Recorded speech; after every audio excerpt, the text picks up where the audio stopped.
Hello and welcome to the Hibs Observer Tuesday afternoon briefing with myself, Liam Bryce, joined by Craig Nisbet to look back at Sunday's 1-1 draw with Dundee United at Easter Road. A controversial end to a kind of strange game, to be honest. Hibs taking the lead in a stronger, shall we say, first half performance. Dundee United coming into a wee bit as time wore on, especially towards the end, and then we'll touch on that controversial penalty at some point. But first things first, Craig, how are you? Yeah, not too bad. I thought that was the closest we've come to us discussing a victory for a long time. But gutted not to be doing that, but yeah. Getting closer, do you think? We're getting there. We're getting there. Yeah, there was some positives to take from the performance, I think. Yeah, I would agree.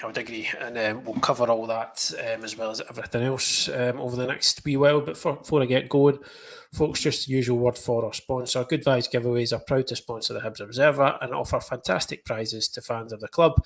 Prizes change weekly and include tech and gadgets, days out, weekends away, tax-free cash, and even Oasis tickets. So get your tickets now at www.goodvibesgiveaways.com and enter for your chance to spread the good vibes.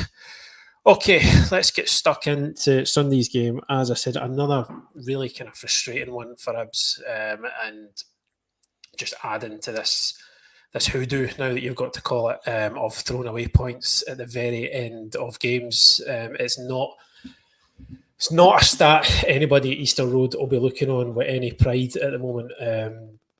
I think if somebody threw one around the other day where if games were ending round about the 85-minute mark, Hibs would be up there in the European places, which just it's a crazy situation that they've found themselves in, and I can't imagine how frustrating it is for the manager and players. We spoke to Marvin Ekpateta after the game, and he was almost at a kind of, you've maybe seen the full interviews on our YouTube channel and on our website. He's almost at a kind of loss to explain how it keeps happening. It's just finding ways not to win games, Craig, isn't it? Yeah, it's interesting you used the word hoodoo, because my kind of 3-word summary was are we cursed?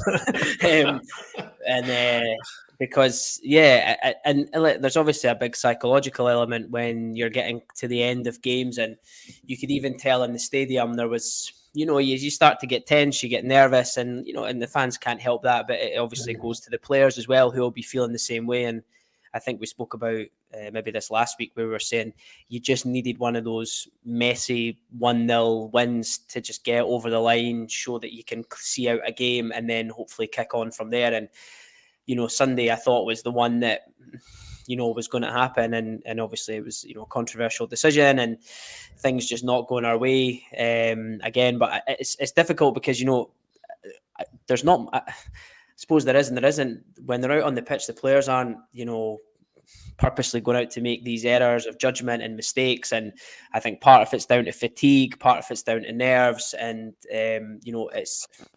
we can't do much about the group at the moment until January, and maybe shifting things on, and obviously the big rebuild next summer, so we're kind of having to persevere with a lot of the players that we've got at the moment, and you're just willing them on just to get that result, and especially for the manager as well. But I think you summed it up. It's just the way we're just finding new and quite innovative ways to chuck games at the moment. And it's just, it's so difficult. Our lack of creativity in terms of creating chances from open play means if we are going 1-0 up, we're then finding it difficult to get a second goal and maybe put the game to bed a little bit. And then when it's 1-0 for us, it's just such a dangerous score, and teams can throw they can throw the kitchen sink at us. They can change shape, knowing that we don't have a huge amount off the bench to influence games, and they can just go for it and they can just come away with a point. Yeah, I think we'll get into this, but I think the key point is it's that not being able to kill games off. We can talk all day about, and we probably will, about how controversial the penalty was, but the whole thing is avoided if Hibs find ways to turn the sort of territorial and possession dominance into more goals. And again, that seems to be that's got to be the next step, because I think until that happens, things like Sunday and the week before that, or the week before that, and the week before that, it'll just keep on happening, because it seems to be so psychologically ingrained in the players now, that they're just the state. You can tell the stadium, but people in the stadium are expecting it to happen. Players can maybe come out in press conferences and put a brave face on it and say, "Oh, we're just you're focused on the game itself. You're not thinking about that." But I think even at the very least, subconsciously, it has to have some sort of effect, and clearly, it's playing out that way on the pitch. But what we'll do, just usual kind of format, we'll start. From the very beginning, from the moment the teams came out on Sunday, what was your reaction to this lineup? I was a wee bit disappointed not to see Yuan, to be honest, just because I thought, in the Hearts game, he had showed a couple of flashes and looked like he was sort of coming on to things. He had that great run in the second half, and that slipped pass into Gale before he came off. And even having the Ross County game was like dull beyond dull. But even having rewatched it, he took up a lot of nice positions, and I thought he did all right. I actually thought again he stretched his legs a couple of times, had some good runs. Obviously meant Hoylett was going into the number 10 position, and I actually thought he did okay in there. Maybe not as involved as he is when he comes off the left, like we saw on Sunday, but I still thought him and Yuan linked up quite well. I thought there was maybe a wee blossoming kind of partnership kind of growing there. So I was a wee bit disappointed not to see him, to be honest with you. I kind of thought maybe Boyle would have maybe been on the bench and maybe Yuan would have started. So that one disappointed me. And obviously just not seeing Dwight Gale on the bench kind of worried me, just because then you're thinking we don't have another striker and a viable option up front. So I think they were the two main bits that jumped out, and I think the midfield three, on paper you were maybe thinking, oh, it's not as maybe ambitious as it could be, not having like a natural number 10 in there.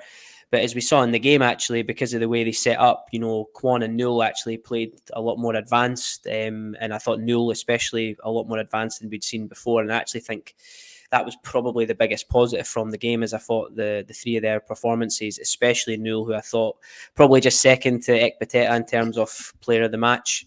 I thought he drove us on and did really well. So I think that was a positive from the game. Yeah, I think that midfield three, you can see it there, and we'll talk about how that affected kind of the build-up, how Hibs looked to play, kind of off the flanks as well. It was... I think we've only seen that three once so far this season. Well, prior to Sunday, it was against Kilmarnock away. I thought it worked quite well that day. My maybe gut feeling about it was that it was maybe a setup built for those kind of games, where if you're sacrificing that number 10, a more creative player, for the sake of winning the midfield battle at places like, say, Rugby Park or whatever it is, then that's probably the three that you would go for. So I was really interested when I seen the team come out to see how it panned out, and I mean, I had half an idea that they might have gone that way because of, I think there was a sort of change as the game wore on against Ross County. Obviously we'll say as little about that 90 minutes as we possibly can, but just for a bit of context, it was I wasn't even there for us, but I think watching the stream you could hear David Gray or Craig Sampson or Eddie May. I think there was a combination of all three at one point. They were constantly telling Joe Newell to play higher up the park. And then Gray spoke a bit about that in his Friday press conference. So I was thinking, well, they might stick with that, and then the logical thing to do then would maybe be to drop Triantis as the kind of lone number 6, and then put Kwon and Newell up as the sort of two more advanced. And I think, like, as you were kind of, you were saying that, I think it worked. For a fair bit of this game. Again, we'll come on to it in a wee bit more detail, but just for a sort of, I kind of look at how the game itself panned out, you can see here how unambitious Dundee United were for so long in this game. And obviously the penalty, no prizes for guessing where the penalty is on this. It's just the expected goals race chart, just kind of shows you how chances were created. It gives you an idea of the kind of flow of the game and who was on top at various points. And you can see, obviously, where the Dundee United penalty ends up with them finishing with a higher expected goals on the day than Hibs. But you can sort of see the general flow of it was Hibs kind of making all the running in terms of trying to create chances. But again, I think we've saw in previous games, a lot of wee half chances in there. Not an awful lot that you would consider clear-cut So what does that chart say to you? Yeah, I mean, I think I'd been at the game. Like Dundee United were booed off at half time by their So they were. supporters. So and they were. I thought they were exceptionally poor. For all that, I thought we did very, very well in the first half, and I think I tweeted to say I thought that was probably our best first half performance for a long time. But it's just this clear cut chances thing. That's the bit that worries me. And even going into the second half, I think you're right. Having rewatched the game, as after I think we made, obviously we were kind of forced into a change round about, I think, the 60th minute maybe for Iredale, and Miller coming off, and we changed shape. I sort of felt like even though the change of shape, I actually thought helped us a little bit and kept our sort of chance creation going in the right direction, because they switched to 4 at the back, we went to wing back, so it meant that we were getting a bit more space in the wide areas. You just started to see us fatigue and just drop further and further back and a bit more deeper. And again, you could see them, like Craig Sampson, David Gray, everybody shouting to push out, to keep on top and go forward. And, obviously the penalty, but there was a wee bit of a feeling around me as well of, could we have made a few other substitutions, maybe had an extra outlet and maybe Eli Johan and something like that to try and attack in behind, because I just felt that we sort of just was really backs against the wall a little bit, and people were getting tired and making silly fouls, and that was leading to set pieces and just kind of getting on top of things. So I mean, right up until, you're always nervous towards the end, but I actually sort of felt, even as we got into those dying stages, that we were pretty much still in control, and I kind of thought we were going to see it through until obviously the penalty. Yeah, aye. I mean, there was we could see, and I'm sure a lot of other folk did, there was a kind of really extended discussion going on between David Gray, I think Sampson, and I can only imagine that was as to how best to make substitutions. But I think that the fact that it kind of, obviously they forced into the change with Lewis Miller, but then I think, forgive me, I don't know exactly when subs were made after that, but I think it was quite further on, and it came out maybe 90th minute. Well, exactly. Yeah. I was thinking, but maybe it was that late, but I couldn't quite remember. Possibly that I was maybe missing one, but it kind of speaks to this is maybe a separate discussion away from the game, just the kind of lack of maybe options, or maybe just a bit of indecisiveness on the bench at times. Next kind of slide here. I keep saying slide. I don't want to make this sound so much like I'm giving a PowerPoint presentation. Do you know what I mean? But so I'm not going to say that again. I should probably have brought this one up after the lineups. This is just kind of Hibs average positions through the game. I'm sorry, it's maybe a wee bit more difficult to see. Maybe if I can make that a bit. It's just, the key point from this is Hibs playing, and the first is showing you the first half, playing a fair bit higher up the park than these charts have shown in previous weeks. I don't want to overload too many of these, but there's definitely a shift in how high the team were playing in that first half. Definitely, and I think the combination on that left hand side with Newell, Obita, and Hoylett was a really, really important thing. It was probably the best thing that we saw. And again, worryingly, I spoke about him before in the article I'd done about Kurevich, and just there's this. You can see there by how small his little circle is there, and the lack of arrows coming in and out, that he's just not been able to get involved. And actually, the times he had, I actually thought his touches were a bit poor. He was a wee bit sloppy on Sunday, I thought. So we're really kind of relying on Obita and Hoylett and Newell. They were the ones that were really creating the most chances, and we had little bits with Miller and Boyle on that side. But I certainly think between Quan, Miller and Boyle, there's still quite a lot to do there if that's going to be a triangle or a three that are going to combine. I think on the left-hand side, they all kind of complement each other fairly well.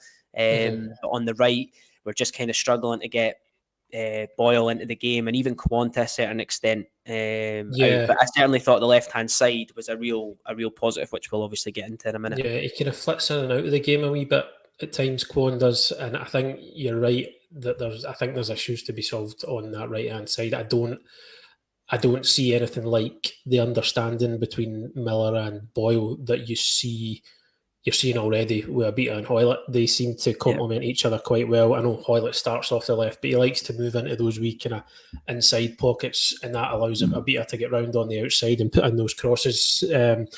I mean, I suppose that the obvious benefit, and again, we'll analyse this fuller later on, of getting just generally higher up the park. I think it sort of kind of showed how the midfield. I think they had quite a lot to do with that. They were picking up a lot of second balls. I thought the fact that Kwon and Newell have got higher starting positions lets them try and do that.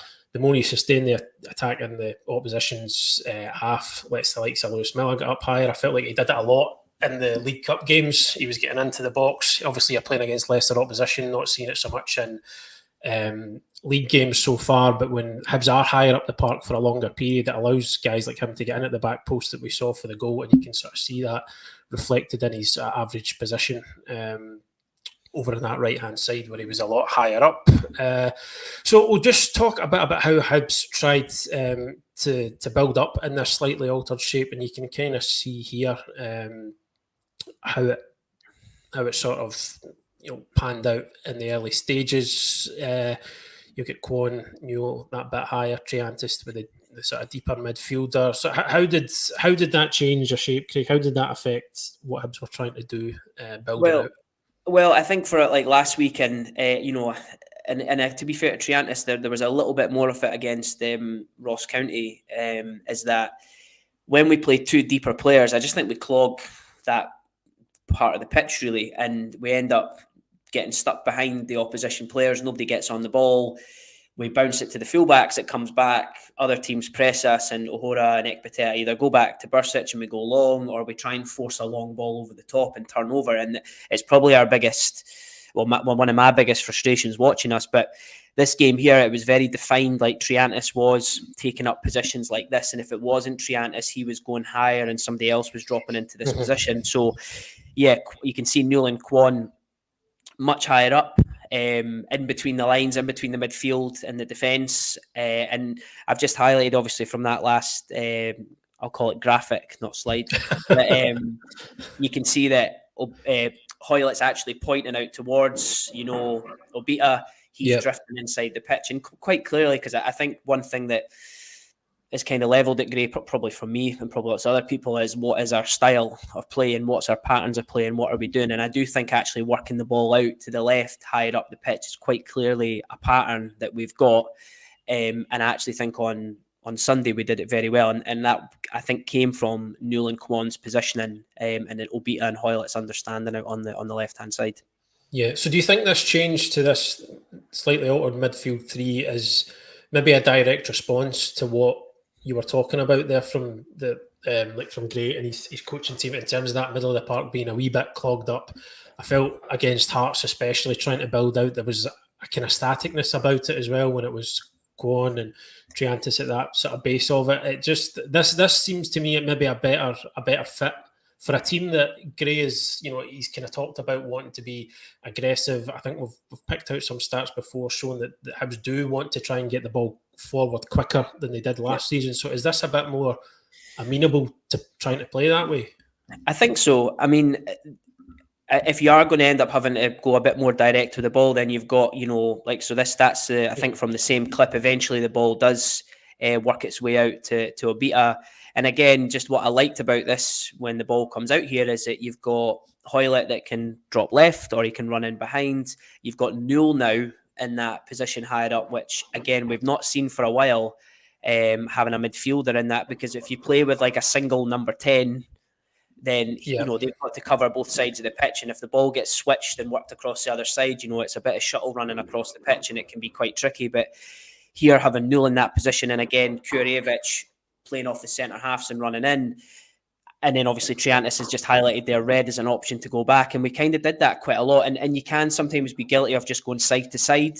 And you don't want to do that too often. But I actually felt like we were able to get the ball inside quite a lot and get in behind Dundee United. So I liked it a lot more. It gives us a bit more structure. It is a little bit more attacking. And for somebody like Triantis, who I thought was okay on Sunday, like I didn't think he had his a storming game or whatever, but the reason he's playing in that position is to get on the ball and make things happen, play forward, switch the play. So I think just leave him in the number 6 role and get him to do that, you know, especially if you're at home. It's a different story away from home and things like that. But this is actually the same clip where we're we're not able to go in. Obita, I think it's actually not a great ball to him. He comes back inside. We work out the other side. But again, you see Triantis coming across to support. And this time it's Kwon dropping in, which again was really, really good in the build-up in the first couple of minutes. Kwon was getting caught behind the Dundee United players, and when the ball was going out to Ekpiteta and Miller, he just wasn't getting on the ball.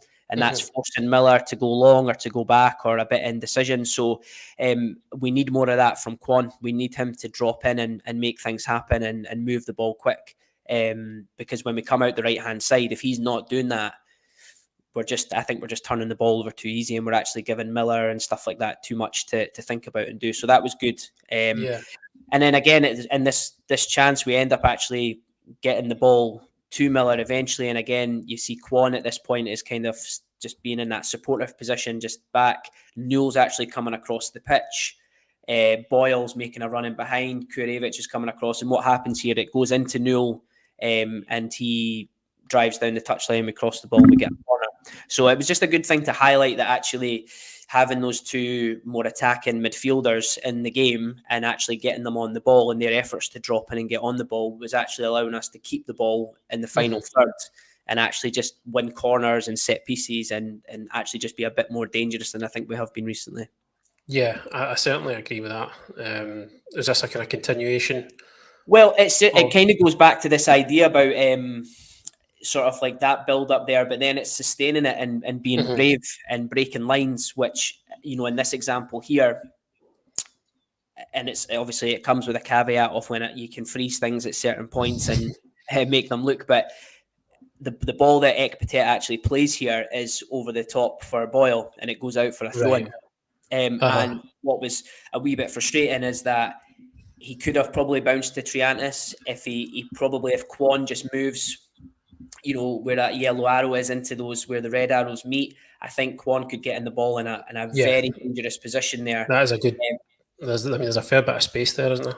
There is, and I think, and I don't know because, as I said, I think Ekpiteta, and especially in the second half, actually, I thought with the ball at his feet, he was solid. But I think with this team, it's just that, you know, there's immaturity at some ends, but there's just sort of this maybe lack of confidence in one another, and because we're not quite settled yet, players are maybe a bit unsure, but certainly like all the trappings are there to go and play through teams because we can do it. And it was just little moments like this, and I think a couple other ones I'm just clipping that you can see the options are there.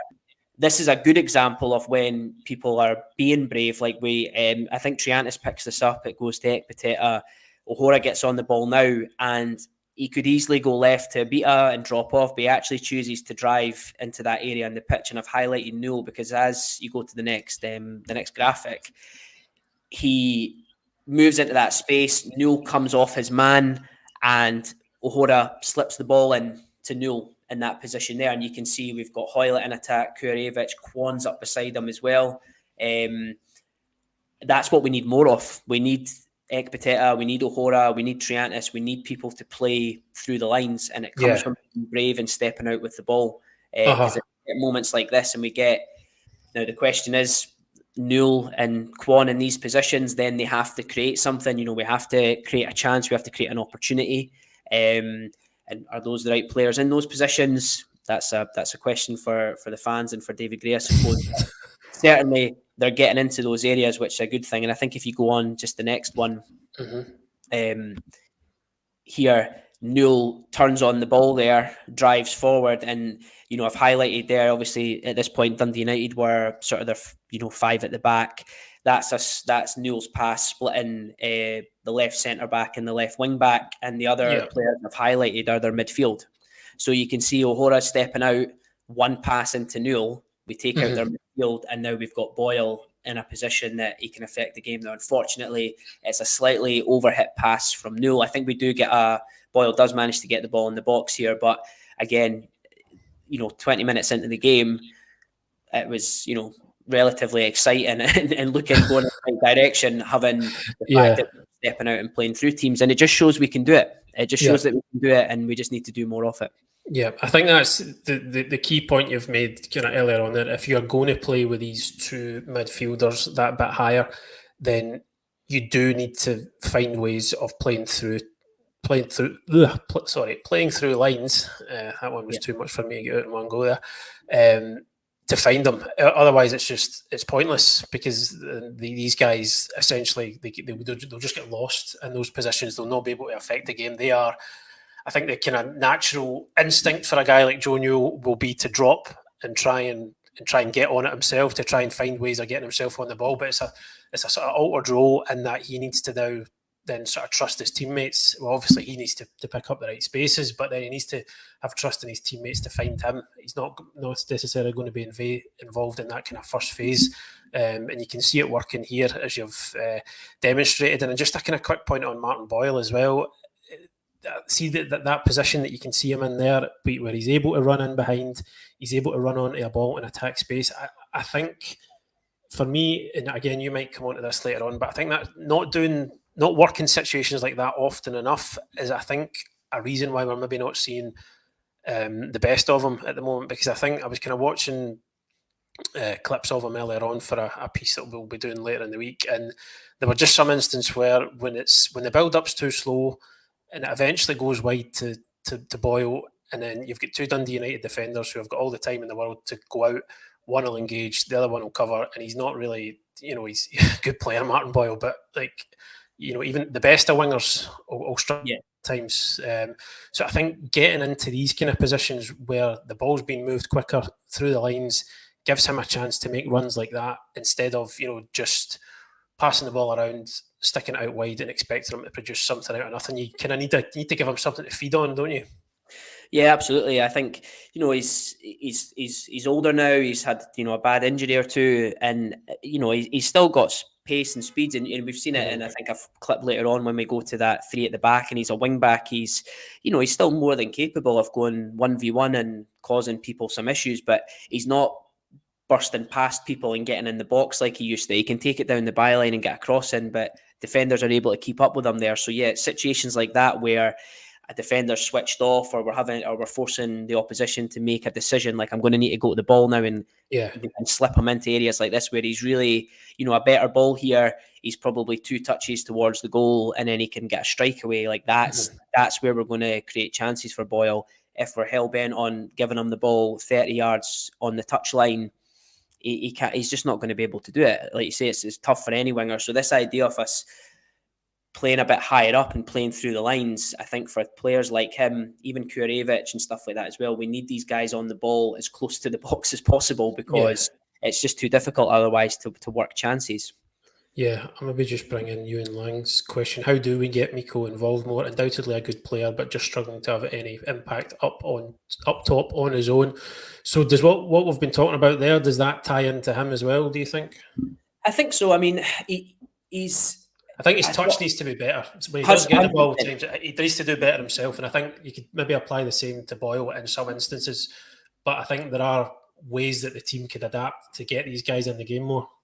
Yeah, it's a tricky one, because I think, his touch has to be better when he's coming to look for the ball. He has to hold it up. He has to win his free kicks. He has to take a few hits, and his combination play has to be sharper, because if somebody fires the ball into him and makes a run and he loses it and the other team are on the counter-attack, it's not him that's chasing back. It's probably the winger or the midfielder that's having to go back. And the next time, is there that trust to give him the ball?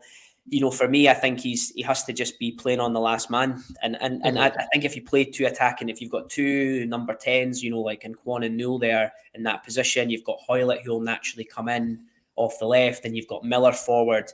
He can afford, I think, Kurevic to just stay on the last man, making runs into the box like we've seen him do, and we don't really need him in the build-up. We just need him in the middle, being there to put the ball in the net. So I think maybe with this little change, it should take the pressure off him a little bit, hopefully, and we can work the ball wide, and instead of him being too deep and not being able to affect it, he can just be on the last man and be in the box.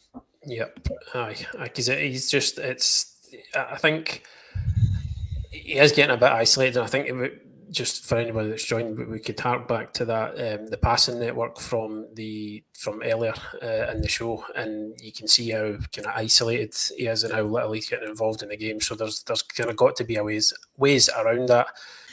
This one here is just on something that obviously Triantis is normally dropping in and taking the ball, but what I like here is Newell, obviously, I think Triantis has picked the ball up. It goes to O'Hora. You can see here that Newell's sort of becoming the deepest midfielder. And if you go into the next one, what he does is he drops into this little sort of pocket. So maybe normally where you'd see Ekpiteta on the right-hand side, but obviously he's more central, so he drops into that area where he's got a bit more space. What he's doing there is he's pushing Miller higher, telling him to go higher up and further away from the ball. And then if you go into the next one, he then has all this space here that's obviously now Dundee United are kind of scrambling a bit, trying to cover him. He's got all this space. You can see Kwon sort of just in between some of the Dundee United players, just beside the referee. But what he does here, Newell, if you go to the next part, is that he could go back to Ekpiteta. He could go to O'Hora. But what he does is he hits a really brilliant sort of switch and through ball right into Hoylett's feet. And again, it just takes out a couple of Dundee United players and just gets us in behind. And I just like that. You can see Triantis is almost taken up where Newell would roughly be, probably in the build-up there again. And what I liked about that is a 3 is it was the makings of potentially them being able to kind of rotate and sort of take a shift doing that deeper work. Yeah, because they're all comfortable in there, really, aren't they? That's probably... Yeah, they are. I mean, I don't know how I'd feel about Triantis. I mean, Triantis has got that marauding run in him, hasn't he? And we've seen that before. But I just like that, and I thought I'd give. I'm probably one of Newell's biggest critics at times, but I just thought I really liked that performance, and I just liked the fact he was sort of taking ownership, leading a little bit, dropping into those spaces, and just making things happen for us. Yeah, he was definitely trying to take responsibility. I think you could see that. I think it was really a continuation of the second half. Yeah, against Ross County. And these clips, these clips are the same. Again, it's just we get into that final third, and I feel like before, like we obviously want to get Obita into these positions here, and again, it's Newell and Hoylett combining.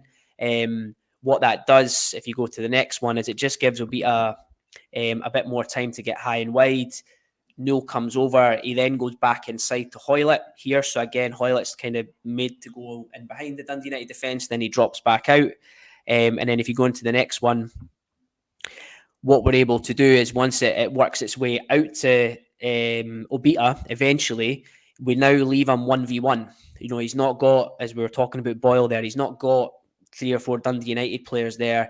Hoylett's movement's taken out a couple of players. Now we've got, you can see in the box there, you've got Miller at the back post, you've got Kurevich, you've got Boyle, you've got I think it's maybe Kwon in there as well. Yeah. And this is the moment where Obita nutmegs Stevenson, I think it is, drives in, gets all the way and pulls it back, and Lewis Miller just gets his footwork a bit wrong, doesn't he? And doesn't manage to get the ball in. But it was just another good example where it was actually quite patient build up. But it was sort of patience with a bit of purpose, and I think we were just trying to get Obita into positions like this. And if you want to get your wide players into positions like that, you have to sort of play in between the defence and the midfield, 1-2s, quick combinations, keep the tempo up, so that you get into moments like that where you've created a bit of space and bodies in the box, which we've got as well. Which I think that's been a problem. I think creating those one-on-one situations at times. I think. For all, I thought Ellie Yuan was probably one of Hibs' best players up at Ross County. I mean, didn't really see him getting into Hibs working a position for him like Obita is there. I think a lot of maybe Yuan's work, and I think this can be quite telling of how a game is panned out. Like as a winger, I think a lot of what he did well up at Dingwall was when he actually ended up thinking, well, I'm going to come in the pitch instead. I'm going to drive it, because he wasn't getting a lot of joy going down the outside like Obita does here. So I think that's been an issue, creating those one-on-one situations for guys who are capable of taking people out of the game. We touched on it a wee bit there with Martin Boyle. And as you say, it's all about kind of patience, but with sort of purpose to it. I mean, and I think there has been one of the sort of primary criticisms levelled at Gray's team is people, and I'm probably myself been among them, is kind of not being able to see sort of established patterns as to how they're trying to cut through teams. I mean, did you seeing more of that in these examples? I think for me I think on Sunday, that was the most sort of coherent I think we've looked for a long time, and it's certainly led by Newell, I think, with that and that combination out on the left hand side. But and I think if you actually go to the next clip, the next part just I think is kind of like a bit of a kind of summary of it all. Really, it's just after we scored, but again, you've got the three midfielders highlighted here with Miller on the ball. The ball goes into Kwon and actually does like a nice little drop of the shoulder to lose his man. He goes inside. If you go to the next clip, you can see Newell. So Newell he knocks the ball into Newell. Newell's driving forward here. Newell's just releasing the pass. But what I liked here is you've got Hoylett coming to the ball. You've got Obita getting on his bike and getting out to the left-hand side, and Kurevich obviously making that run towards him behind as well. We get a nice little combo. If you go into the next part, again, when Obita gets out there, he's great 1v1, but we know he's just looking to get the ball out his feet and deliver in a position like this. Although he has delivered, I think even for the goal, it was pretty much not far off from an area like this. It's nice to sometimes come inside as well, and it just gives opposition something else to think about, that he might whip it out his feet and go direct, or he might come inside. And I think Hoylett does this brilliantly. He drops inside here, gets the ball right in between the Dundee United players and turns. Unfortunately, he just gets the ball nicked from him. But again, we're in such a nice position just in front of their goal, maybe for a strike or slipping in Kurevich and things like that. So that part in the sort of 37th minute before we scored, there was a wee bit of a combination of all of them, where Miller's on the ball, Kwon's demanding it. We go into Newell drives forward. We've got Hoylett dropping. We switch it out, and then we're once we get wide, instead of just, I think I would sometimes in a different game turned and just went back the way. But here it's like, no, we were kind of putting a little bit here, and it was like players wanted it. Hoylett was coming in, and I just liked that from us from there. And that's just the goal, isn't it? This is just the goal, and again, we get into it's actually, I think Hoylett wins a free kick, and I mean, I suppose it was maybe a questionable free kick, I thought, but we play it quick. And what's great about Miller is that he's already moving, he's already pointing and going into the box, and actually think, if you remember, he got the assist for O'Hora's goal just a few weeks ago. He gets himself into almost that same position. And I actually think it could be Ferry. I think it could be the same fullback that kind of got lost under the ball for that goal as well. Yeah. But I think it's just a great run, and it's a phenomenal header, which I think he deserves a lot of credit for. Yeah, wouldn't be surprised. I think it might have been the same guy from Trinidad. So you wouldn't be surprised if they were told to target that area, to be honest. And I think you could see with how I think he was quite consistently trying to hit that back post area, so it probably was an instruction. And obviously Miller gets the head on it, and that puts Hibs 1-0 up. Just before we get on to the second half, if you're watching on YouTube, folks, and you haven't hit the subscribe button yet, we really do appreciate if you could subscribe and like the video. Obviously helps us continue to grow the channel, but for yourself, obviously you'll get a notification every time we go live to do one of these videos. We do appreciate everybody who's signed up or subscribed so far. Just past the 900 mark. So yeah, if you are watching on YouTube and you haven't hit that button yet, please do consider subscribing. Sorry, Craig. No, that's all yours again. Yeah, so obviously Dundee United, obviously we said they booed off at half time. They changed shape, I think they went to sort of like a 4-2-3-1. They sort of shored up the middle of the park a little bit, and changed shape a little bit. They obviously change again as they go chasing the game, sort of throw a bit of caution to the wind. But obviously we're forced into a change with Miller going off, Iredale coming on in the 60th minute, and I actually sort of felt that it gave us like another little bit of a platform to play. I actually thought Iredale did okay. I thought he looked quite comfortable on the ball. It's nice having like a sort of left-sided natural player. But just in this clip here, and it maybe goes into a bit more of a discussion with Boyle, is that obviously Boyle's then asked to sort of play wing back. So just in this clip here, again, talking a lot about breaking the lines, Iredale fires this ball straight into Hoylett. And then if you go into the next clip there, Liam, Hoylett, again, he's brilliant at those positions, and he just sort of takes the contact. He's almost like a bit of a basketball player in that, where he just sort of holds it. It's like he posts up and he's just waiting on the contact to roll people. He gets into this position, but again, Boyle, I've got highlighted there on the right-hand side. And, when Dundee United then went to 4 at the back, Boyle then just got a lot more space to operate. And I actually sort of felt he did quite well on that side. He was getting down the line. He was getting balls into the box a couple of times. And it was just nice to see him get the ball in a lot more space. And I suppose if you go to the next part as well there, he's able, now this is what we were talking about, Boyle. He is getting into positions like this now where, maybe in the past that defender would maybe be, a couple of yards behind him. He maybe does need to realise that once he has that initial burst, he's got to release the ball a bit quicker. But in this moment here, he gets the ball across and he has another one just later on that I think I've clipped as well. But what was good about that last one is just that, again, numbers in the box, and I think changing to a 3, some people think it can be a really negative formation, and it's not really. It depends on how you play it. And again, you can see here that we've got just depends exactly. It's how you say it, it's how you approach it, isn't it? Yeah, and that, I mean, you're talking if people did think it was quite negative, you've got your right wing back on the ball, you've got your left wing back post, and then you've got your midfielders in the box. So that's pretty much as good as it gets there. And it's the same in the next example there as well. It's again, we've got Newell coming into Kwon. You can see Boyle already enjoying, I think, this role here with, his arm out pointed. It goes into Kwon, into the middle of the park. It gets switched out the other side.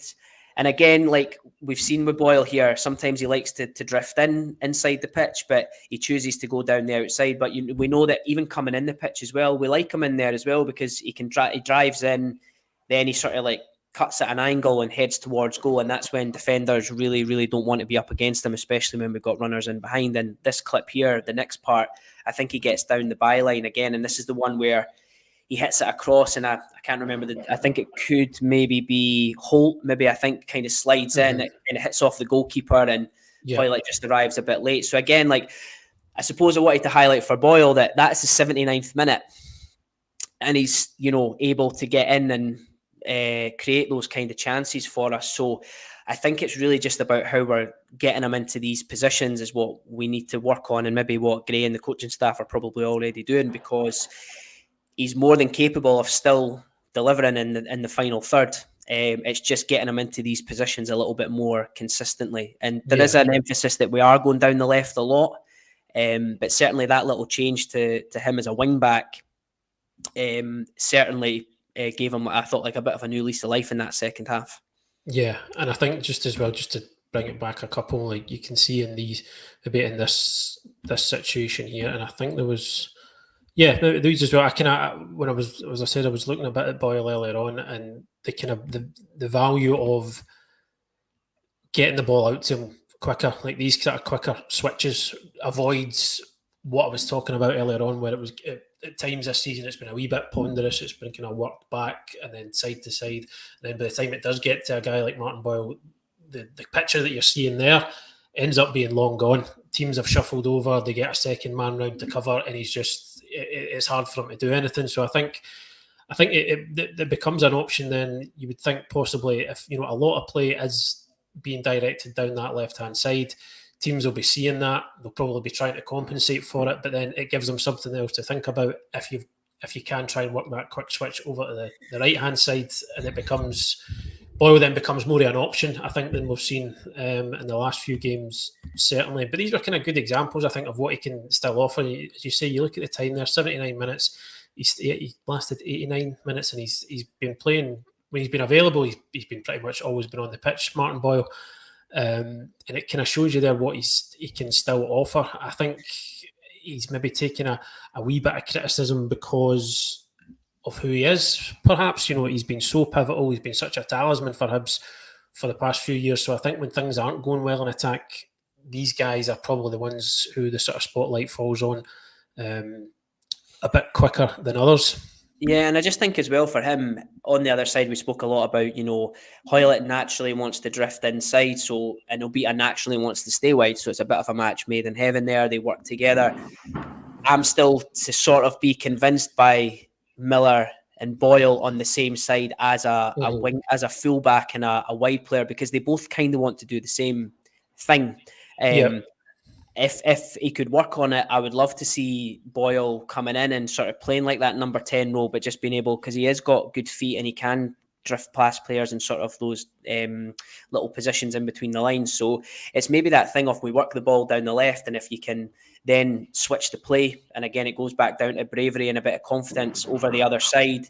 And you imagine you've got, Boyle inside, Miller on the outside. You could see a little 1-2 a wee combination there, and Miller getting in behind or Boyle driving in. So I think there's certainly scope to do that. We just need it more consistently. And again, Boyle's had his time in and out the team with injuries. Miller and Cadden have sort of, again, struggled. Miller went off injured again. So again, it shows you the inconsistency we've got as a team at the moment. And again, I wanted to highlight this one just because I thought Big Marvin was excellent again. He was sort of my player of the match. But what I loved about seeing him in a 3 was, again, he gets the ball here from Kwon. He takes a really good touch to sort of take Dalby out the game. Triantis drops into cover. And if you go into that next moment there, he drives forward into that space. And again, in the first half, you remember I highlighted him not having the confidence to sort of play through the 2 Dundee United players. Well, here he does, and we get the ball into Hoylett into this position here, taking out sort of the 3 Dundee United midfielders there. And if you go to that next clip, where again we switch it out, now we've got Obita, you've got Boyle coming in at the back post, we've got Kurevich, we've got Newell. So again, the 3 at the back thing, I'm not advocating that we switch to that. But even with the 2 at the back and a midfielder dropping deep, and you can almost create a 3, and you can create moments like that with your centre halves. And it was just really nice to see him drive out with the ball at his feet. I think after the games against St Mirren and Celtic early on, he's been very cautious with the ball at his feet. He's not wanting to take risks, but it was good to see him do that. And that's the kind of, it was the stuff Ryan Porteous was. That was his best quality. The way he would drive out, commit players, create chances, get in the box. That's why he went down south. That's why he sold for money. That's his, as well as the defending, it's that chance creation which becomes important for defenders. So I just thought that was worth highlighting because I thought that was a really good side to his game. It was nice to see. Yeah, absolutely. Because I think he's rightly been getting praise the last few weeks. He's probably been his best player, but I think a lot of it has probably just been more down to how solid he's been defensively, without maybe picking up on moments like that. Because that was the thing that he seemed to struggle with when he first came in. So it probably speaks to it seems like there's probably been quite a bit of work done with him on the training ground. You would think. Yeah, I would think so. And again, it's. He's tinkered with a 3, early in pre-season, and we've had a couple of games at it. I don't know if I don't want to bring up the R word for recruitment, but I don't know what the players were recruited for. If the idea was to play a 3 or to play a 2, I don't know. But he's obviously grown into that position as in a back, in a back 4, being the centre half pairing. But it's just nice to see that we've also, with Iredale now, there is that option to go to a 3, and it doesn't really take away too much of the attacking influence as well. And maybe with other players in the squad, if we switch to this shape here, Kurevich might have come off for Gale. We could have had him in the box here for some of these chances and taken one away. It's if, buts and maybes, but it's a nice option. Even though we've been forced to do it twice, I still think we look quite comfortable with a back 3. Yeah, I certainly think so. Again, I know we're going to come on to it here that there was, the almost customary late concession of a goal now, but it was kind of against what we'd seen from Hibs for what kind of, again, almost 85, 90 minutes, where they were very untroubled. Like, obviously, like Dundee United were poor. They kind of showed a real kind of lack of ambition. I think they had quite a few players out. They were also playing during the week. I think they didn't show an awful lot, but I think, again, it's the issue. You can only play what's in front of you. And I think as well, I touched on this with Patrick, and we're kind of instant reaction to Sunday's game. It's like you're almost analysing 2 different games or 2 different teams at times. What happens up until these closing stages, then it's unrecognisable to a certain extent, and I think at least the past few weeks defensively, to what is happening after.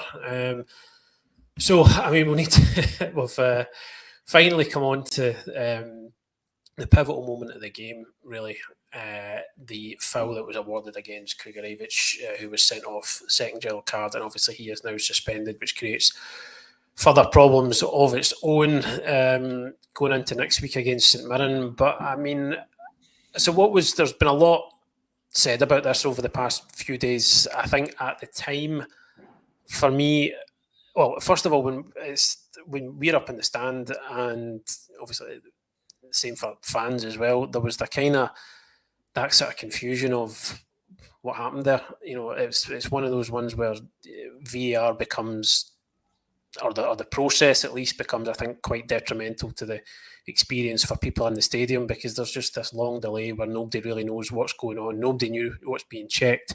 We at least had the privilege, if you like, of being able to get a Hibs TV stream up while we're watching the game.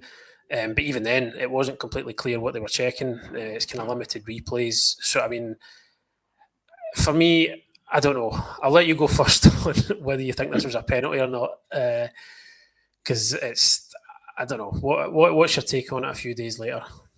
Yeah, it's a really tricky one, because I think there's a couple of bits you sort of have to take in isolation. Like, it is really silly for him to be grabbing the shirt. There's no need to do it. Having went back and watched a lot of like the set pieces, it seems to me like he never normally picks up anybody. He's normally used sort of zonally just to sort of cover this front post area and the 6-yard box and things like that. If you remember against Hearts, the criticism was, him and Mariah Welsh kind of were a wee bit out of position and didn't really cover the run from Alan Forrest when he flicked it on. Here he's getting himself in, he's getting himself in front, he's getting his body in, he's making himself useful. But it's a silly decision to grab the shirt. However, on the other side of that, Triantis is having his shirt pulled. And I would probably argue that Triantis is probably more likely to affect the ball in terms of where it's actually going than it was at Adebiega. Was it Adebiega? Yeah, it was. Now, obviously, I'm sure the officials would probably say, well, if that ball gets headed back across goal, because his shirt's been pulled, he couldn't get there. Therefore, that's why we're going to give the penalty. I think, having looked at it, I don't think, even though I know we'll maybe get to O'Hara's one, I don't think that's a penalty. I think this one, because there's both sides going on, and actually Triantis is closer to the ball and could more so be affected by that shirt pull, I just don't think it's a penalty. I think Adebiega has been very clever in going down. I think that's helped him a lot in terms of being reviewed. But the only criticism I'd have for Kurevich is he holds the shirt for quite a prolonged period of time, which I think is the thing that ultimately sort of puts the nail in the coffin. But it should. I don't see how if it takes any longer than a couple of minutes, then it's not clear and obvious, is it? So that's the bit that's, I think, frustrating everybody about it.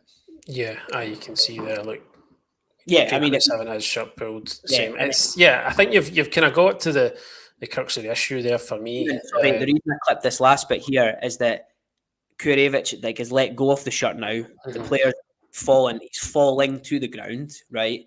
But Triantis is still having his shirt pulled. So when, I like Marvin Bartley's thing on Sports Team, but when it was talking about the length of time the shirt being pulled, that's where I'm like, well, surely then this comes into play here, that Triantis is having his shirt pulled. I mean, still, so that foul's still ongoing. So I think they made a rod for their own back when they decided to go to VAR with it. Quite a clear, obvious one going on at the back post. Yeah, and I think I get you. The kind of crux of the issue is for me is like when it ends up taking that long, you need to you consider then, is that a clear and obvious error? It's like, is the referee made an absolute howler there by not spotting that? And I don't think. I mean, trying to be as neutral as possible, I just don't think you can say that. Like, especially when it's kind of known now that the guidance that's been given to clubs, like to managers and players, is that the VR was going to take a step back in these sort of incidents, and I think that is probably entirely the right course of action, because I think I've never really been a great fan of it, but I think in terms of for picking up stuff like maybe violent conduct that the referee doesn't see, if somebody's got away with a really bad tackle and the referee's not seen it properly, obviously offsides and stuff like that, all fine for stuff like that. But I think I was happy to read a while ago about how they were supposedly going to be pulling back on getting involved with stuff like this, because I think it's this is all just kind of people always talk about how, like, if you're going to give penalties for stuff like this, then you maybe be dishing out 4 or 5 a game. I don't think the referee has made a huge blunder by not picking up on it. I think, I don't know. I don't think either of them are penalties. I don't think that should be given. Don't think Ahora's should be given either. But I think if you give one, you probably have to give the other. And I think even Dermot Gallagher on Sky Sports, that segment they do, Ref Watch, where he tends to just agree with every single decision that the referees make. He's actually said, if you've given one, you've got to give the other. So I don't know. It was disappointing to see that, I think. And it's a harsh one on Hibs. I think we said that in the instant reaction after. Yeah, I think you're right. It's harsh, and I think it's, and the rationale, if it's like, well, he was pulled down, I think, you could say, well, it was still going on. There was another foul that was still ongoing where the ball was going, and that's why the foul wasn't get. It could have been something along those lines. I think Dundee United maybe would have probably went, oh yeah, fair enough. Yeah. Is getting his shirt pulled there. It just seemed a really bizarre one to, and as you said, when you go back and watch the game and you look at all the different set pieces, there's shirt pulling galore. And what tends to happen is players usually stay on their feet or they try and work their way into a position. But this one, just because he's went down, and it is on Kurevich to make sure, and next time if he is holding the shirt or whatever, that he's not doing it for a long time. But it just felt so incredibly harsh. Yeah, it's daft. Like, let's from Kurevich, let's not kind of get away from that. And David Gray certainly didn't spare him. In his match interview, I think he was more annoyed about the inconsistency, Gray, rather than trying to absolve Kukurevich of any wrongdoing, because you are running the risk, even if you've had the guidance of, we're not going to clamp down as strongly on these sort of incidents, you still, I wouldn't be putting it to the test. No. He did here, because it's come back to bite him, and now obviously he's suspended for next week. We don't know whether Dwight Gale's going to go back. David Gray couldn't really say one way or another on that. And that just kind of finally, to wrap us up here with a comment from Max Dixon, says, we need to play Yuan through the middle, because if you look at the 22-23 season, he was incredible. So, certainly next week, if Dwight Gale doesn't make it, he might have to play next week. Yeah. Is it going to potentially be Ellie Yuan having to play through the middle next week? Potentially, yeah. And it goes back to the question you said about this. There was obviously a prolonged discussion on the sidelines about substitutions, and I think Gale being fit, I think Kurevich would have come off because he was tiring. Even his first yellow, it's just a tired striker's sort of foul. But when you look at the bench and McCurdy and again, I know Campbell was kind of falling out of favour a little bit, but again, it's maybe somebody thought, right, a bit of energy, somebody who can press and just go on and run around, just go on and run about. Last 10 or whatever, yeah. But I think we've said before for David, you're sort of damned if you do and you're damned if you don't. And obviously it was a bit of, there was probably loads of discussions, and the injury and the change in shape just meant the players that we had left on the bench, it was sort of, I say it a lot, it's square pegs, round holes, isn't it, for that? Yeah, I think in terms of next week, or in terms of the weekend, that you're probably looking at Ellie through the middle if Dwight Gale's not back, which then are you better going to sort of like a three at the back and wing backs and having Ellie playing up alongside someone? If possible, you probably have to, because it could be a very long afternoon if he's just a solo striker. And if it is him, then all the stuff we've just spoke about on the show about being brave, playing through the lines, getting players into the box and in the final third becomes so important, because you're just not going to have that luxury of going long or going into him. It's just not his game. So yeah, I'm sure there's I'm sure on the whiteboard in the coach's room there's lots of different permutations of the team. Because I think with different players in that setup, with the two midfielders pushed on a bit higher, if it's a different kind of striker, then there is maybe scope in certain games. If you have to go long, you can do that, because you've got guys higher up the park to maybe pick up second balls. But certainly if it's going to be Ellie Yuan that you're putting in there, everything that I think, as you say, as we've talked about trying to play through, trying to get that kind of link up in the final third and sustaining it is going to have to be the way to go. But I think the weekend that's a separate discussion, and we'll not come to that until later. We'll cross that bridge when we come to it. It could end up being a moot point. Dwight Gale might be back. David Gray he's very coy. when he talks about injured players. He really doesn't like to give too much away, and I think most managers are the same these days. So we'll just need to wait and see on that front. But yeah, I think we're going to leave it there for today. I think we've covered just about everything we can from Sunday. Hopefully gives you a bit better insight into how Hibs approached it. I think what I'm taking away from it is maybe again, results still not good enough. The lapse in concentration at the end, not good enough whatsoever. But I think some positive things to build on. But again, and I'm even caveating that by saying how many times have we said that already this season? Yeah, I think I just thought the way we built the possession up and got to the final third was better. Like it wasn't amazing, but we were certainly, and I wouldn't say quite bums were off seats, but people were leaning forward a bit more, and there was certainly more clapping and stuff like that going on and stuff. So I think it was going in the right direction. And again, it's just now, every time we take a step, even like a half step forward, there's usually 3 or 4 steps back, and it comes from another late goal. It comes from another suspension. It comes with another injury potentially to Miller and not having a striker for the weekend for a game that just becomes so important. So, yeah, it's just I'm really intrigued to see how we set up at the weekend. Hopefully, Gail's fit. Obviously, it was good to see Nicky Cadden and stuff keep getting minutes and things like that as well. So there's certainly there's options there in certain areas, but yeah, we just put ourselves into a difficult position each and every week. So yeah, we'll see what happens on Saturday, but I bet it has to be. I think we really, really need the 3 points. Yeah, I think that is the only. That is the be all and end all. Everything else probably irrelevant at this point. But yeah, we'll get to that later on in the week, folks. Thank you very much for joining us as always. Thanks to Craig for joining us as well. We'll speak to you again very soon. I hope you enjoy the rest of your evening. Thank you.